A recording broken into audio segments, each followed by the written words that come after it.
Hello, would you like to tell us about yourself? So my name is Jo Franks and I am a first year law student at the Queen Mary University of London. My dad is an English man, white obviously, and my mum is a Lagosian from Nigeria. And she basically decided to live in England when she met my dad when they were both at university, and since then has had 4 children, and I'm her youngest and have lived in England my entire life, but would still consider myself a Nigerian. Okay. We met you at the debate which took place at Queen Mary University. The debate was focused on cultural identity, about young Nigerians that grew up in the UK not being organically Nigerian, and you were a member of the panel and you were against this motion. Would you like to tell us why you were against this motion?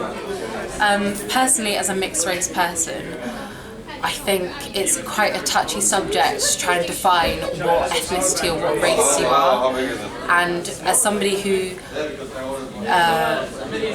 feels part of the English kind of ethnicity and race and culture, but also has a strong connection to Nigeria and my mum's culture and that half of who I am, I think it's quite a difficult thing to try and define who is and isn't organically Nigerian. So I wanted to really put my voice out there and argue that it should be okay to recognise your ethnicity as being Nigerian even if you didn't grow up there.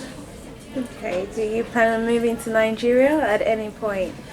I actually considered that as a lawyer I wanted to go to Nigeria and hopefully practice there for a while, get some experience, go see my family once I graduate.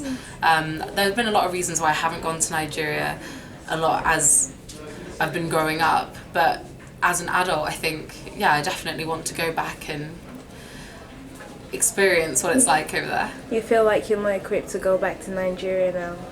Definitely. I think for a lot of the time when I was growing up I wasn't taught necessarily as much about Nigeria as I should have been.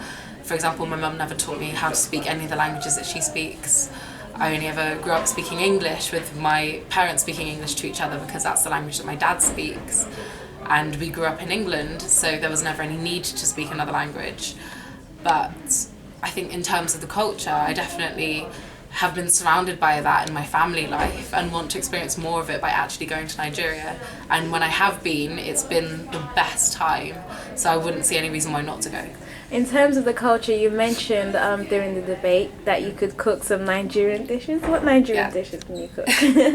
So I started off with the basics: jollof rice, gari, dodo.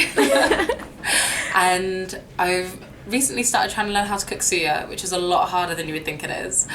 And yeah, I've just been cooking everything from a goosey stew to yam porridge, just everything that my mum knows how to cook, I've been learning how to cook. Sounds like you make a good wife to a Nigerian man. What advice do you have for Nigerians that grew up in the UK and would like to move home?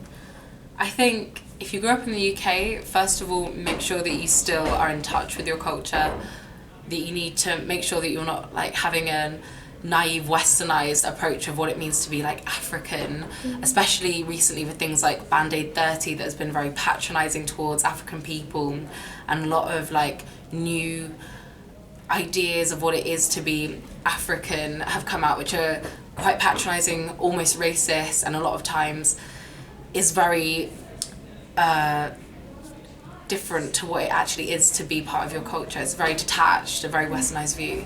And when you do actually think about going back to where you are from, where your parents are from, that you just go with an open mind and also be very accepting of, even though that's the way your family is, that's not the way that everyone in your culture is, because obviously a lot of people are different. Don't just think that, oh, because my mum is a certain way, that's how everyone is going to be. So that would be my advice. Alright, thank you for the interview. Thank you for your time. Take care of yourself. Okay, good luck. Thank you.